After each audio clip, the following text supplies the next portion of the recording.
Welcome to another exciting episode of the Million Dollar Peddlers. I'm Paperboy, and today we're going to talk about what it is that you need to do to bring your reselling business up to the next level.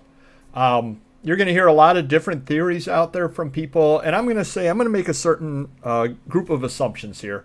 I'm going to assume that you do have a niche, you know what you're selling. You're not just willy-nilly running around and just buying random things, hoping to be able to sell them.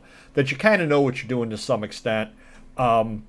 That you have your accounts set up, they're in good standing, you're selling stuff on whatever venue you're selling it at, whether it's Amazon, eBay, Etsy, whatnot, whatever venue it is.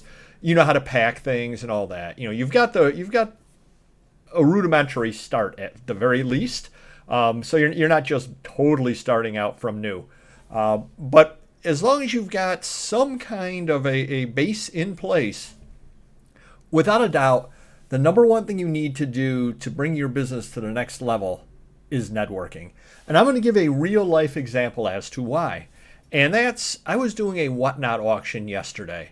And right after I started the auction, I started getting texts. Now, a little insider tip, when you do your whatnot auction, turn your notifications off or silence them, I guess.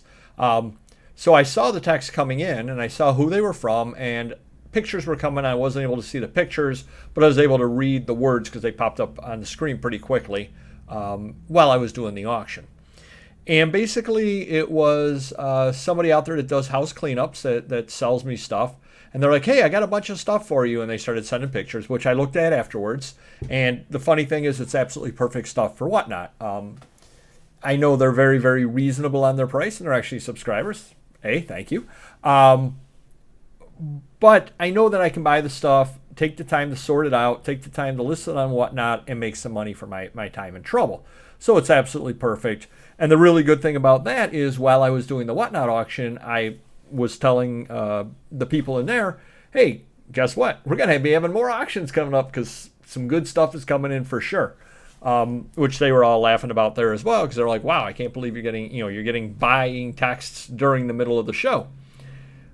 About half an hour later, my shows run about an hour, so that was about 4:05. About 4:35, I get a text from another dealer asking me, hey, do you buy? And I'm like, oh boy. So I let everybody in the whatnot feed know, hey, you're going to be getting even more stuff in. Afterwards, I read the text, and I said, yes, I would be interested in that. So they said, okay, we'll be putting you in touch with the person. They go out and do house calls, and when they're out there at house calls, they have very specific things that they want. If the people have stuff that's not within their niche, they don't want to touch it, but kind of as a customer service, they'll throw my name out there and say, hey, give this guy a call. He's easy to deal with. He'll buy it and take it off your hands type deal. And that's worked out well for me as well. And I've thrown a couple of leads to this gentleman's way for things that he buys that I don't. And I don't know if those have panned out or not. He's not let me know.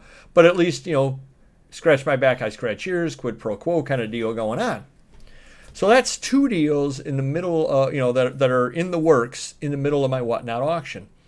Woke up this morning to, a third dealer who said, hey, I know I'm going to be seeing you at some point soon. Are you interested in? And sent me a bunch of pictures of stuff. And I said, yeah. About 80% of the stuff that he sent would be of the adult nature, which I would then move to Mr. Magazine.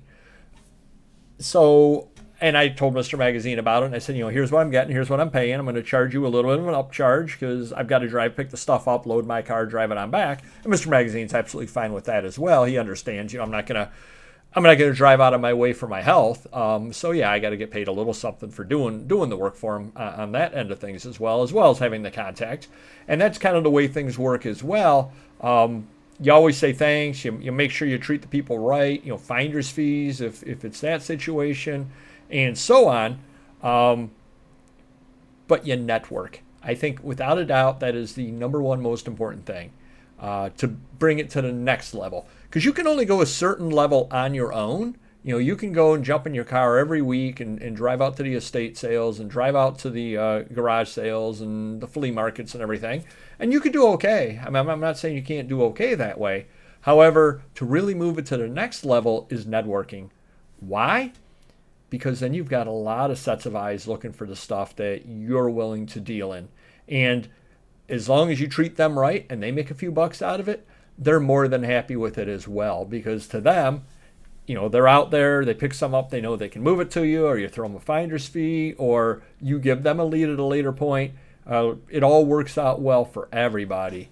Mr. Magazine doesn't have to have the contacts that I have because he knows that I'm going to be trying to get him adult. In fact, when I'm at various places, when I'm talking with the dealers and networking and handing my card out, I say to them, hey, just to let you know, I do have an outlet for adult stuff. And I always point out to the estate sale dealers, it's really not appropriate for this kind of place, generally speaking, in an estate sale. And I'll point out to the flea market dealers as well, look, you can't really take that and put that stuff out here because the flea markets don't want that kind of stuff, basically, because kids are around and all that sort of thing. So it's kind of potentially difficult to sell. Well, if people know that I'm willing to buy it to flip to Mr. Magazine, he doesn't have to go out to the flea markets. He doesn't have to pass out his business card. Yeah, he pays a little bit of an upcharge. Somebody sells it to me for $100. I'm selling it to him for $125. What's he care? His time is worth more than that. And if that happens once every 6 months, how many flea markets do I have to go to in the meantime where there aren't any adult magazines at that I could flip to him? So ends up working out well for him, ends up working out well for me as well, because especially if I'm there or I'm going to see the people anyway, it's a little extra money on top for me, which kind of lowers my cost of goods on the stuff that I'm going to keep out of it. But in order really to move your thing up, you have to network. How do you do that, you ask? Business cards, number one. Business cards, no doubt whatsoever. Hand them out. I've said it a million times before. Hand them out like you're handing out Halloween candy. Anybody that you think could possibly use a business card, hand them one. Hand them one a second time. Next time you see them, or ask them, hey, do you still got my card? You got that sitting up? Do you? And that just keeps your name out there to them that, hey, you're interested. You're definitely going to buy whatever your niche happens to be. Talk with people in line at estate sales. Talk with the dealers at the flea market. Talk with everybody out there because very few people will do whatever your niche happens to be. And that's where you get deep, deep down into a niche where, yeah, some people are generalists, but a lot of people don't want to even deal with it. For instance, I do books. There are plenty of books. Nearly every single estate sale has books. Every flea market has books.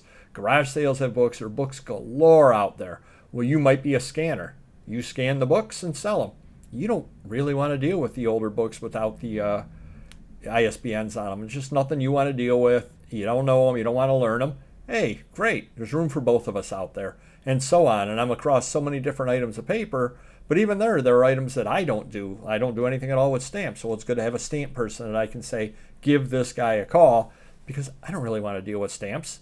I know enough to know a great deal when I see one, but if you get into some large collection, I don't know the first thing about them. I don't want to know about them. I'll move those on. Another example, which I've talked about before, are postcards and photos. I know enough about them to pick out really good ones to try to sell, or good ones to try to sell on Whatnot. I'm not selling them on eBay. I don't have the time to learn them, and I've got 75,000 non-photo items to sell. So a photo person, great. If I find a big deal of those, maybe I'll pick them up, and then I'll just flip them to them, wholesale them out to them. How did I meet them? They networked with me. I networked with them. Hey, what are you dealing? Hey, I always see you buying this. Hey. And will help tremendously. So if you're not already out there doing it, you really need to do so. And sell yourself. Sell yourself that, hey, I'm a buyer. I'll buy these things. What do you deal in? And again, a lot of people are quiet and shy when they're out there. Don't be. Be the talkative guy.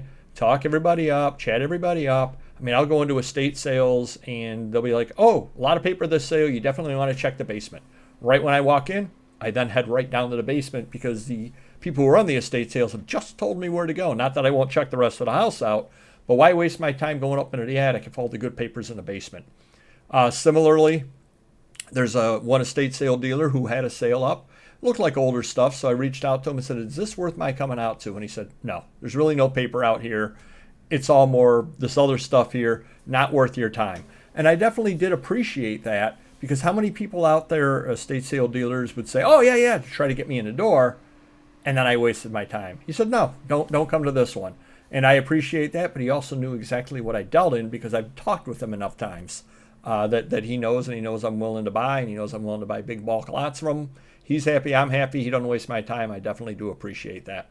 So network, it's probably the best thing you can do to bring your business to the next level. You can bring it to a certain level on your own, but in order really to scale up and really to move on up, you need as many eyes as possible looking for good stuff for you. And what better way to do that than networking? Hopefully that helps you some. Hit the like button. See you next video.